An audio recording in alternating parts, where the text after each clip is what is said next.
10 കുഷ്ഠരോഗികൾ, ഒരേ രോഗം, ഒരേ ഭ്രഷ്ട്, ഒരേ സ്ഥലം, അതിരുകളിൽ പോരാ, അവരൊരേ സ്വരത്തിൽ ഉച്ചത്തിൽ നിലവിളിച്ചപേക്ഷിക്കുന്നു. കിട്ടുന്നതോ ഒരേ സൗഖ്യം.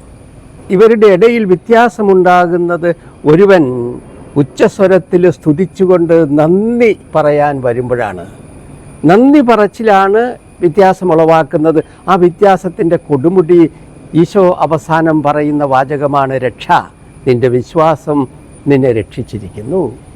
9 പേർക്ക് സൗഖ്യം, 10ാമന് സൗഖ്യത്തോടൊപ്പം രക്ഷ.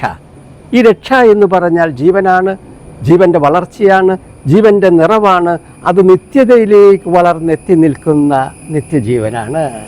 വ്യത്യാസത്തിൻ്റെ അടിസ്ഥാനമായിട്ട് നിൽക്കുന്ന നന്ദി പറച്ചിലിൻ്റെ കാരണം എന്താണ്? ഒരു മാരക രോഗി, അയാളെ ശാന്തനാക്കിയിട്ട് ഡോക്ടർ പറഞ്ഞു, ഇനി കൂടി വന്നാൽ 6 മാസം കൂടിയേ ജീവിച്ചിരിക്കുള്ളൂ. 6ാം മാസം തീരാറായപ്പോൾ ഈ രോഗി ഡോക്ടറോട് പറഞ്ഞു, ഡോക്ടറെ, എൻ്റെ ജീവിതത്തിലെ ഏറ്റവും ആനന്ദകരമായ ദിനങ്ങളായിരുന്നു ഈ കഴിഞ്ഞ 6 മാസങ്ങൾ.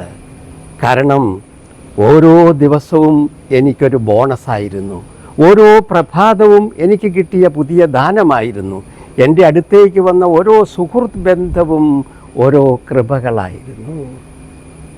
എന്തുകൊണ്ടാണ് ഒരുവൻ്റെ ഹൃദയത്തിൽ നന്ദി മുളച്ചു പൊങ്ങുന്നത്? അതിനുള്ള കാരണം ലളിതമാണ്. നിൻ്റെ ജീവിതത്തെയും ജീവിതത്തിലെ അനുഭവങ്ങളെയും 2 രീതിയിൽ നിനക്ക് സ്വീകരിക്കാൻ പറ്റും. ഒന്നുകിൽ നിനക്ക് അവകാശപ്പെട്ട, നീ അധ്വാനിച്ച് നിനക്ക് ലഭിക്കേണ്ടവയായിട്ട് അവയെ കണ്ടു സ്വീകരിക്കാൻ പറ്റും. മറ്റൊന്ന് സൗജന്യദാനമായിട്ട്, ഗിഫ്റ്റായിട്ട് നിൻ്റെ ജീവിതത്തിലെ ഓരോ സംഭവത്തെയും ഓരോ അനുഭവത്തെയും കാണാൻ പറ്റും. വരദാനമായിട്ട് ഓരോന്നിനെയും കണ്ടാൽ സംഭവിക്കുന്നത് നിൻ്റെ ഹൃദയത്തിൻ്റെ മാറ്റമാണ്, നിൻ്റെ ജീവൻ്റെ മാറ്റമാണ്.